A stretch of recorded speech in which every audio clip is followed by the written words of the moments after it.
Hello everyone, this is Chelsea with Wilson Auction Company. I was just going to stop by and give you all a few tips and tricks that will enhance your online bidding experience through our app.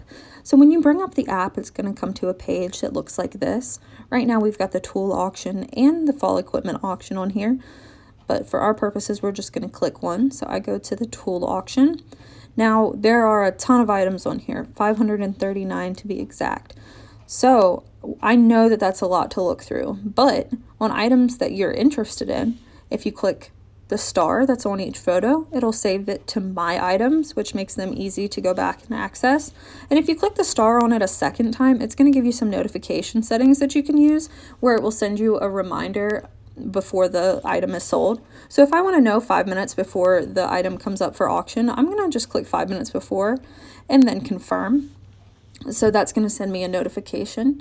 Now in the top right, you'll have a list that says My Items. If I click there, it'll have all the things I'm interested in saved in one spot, so I don't have to go hunting for them.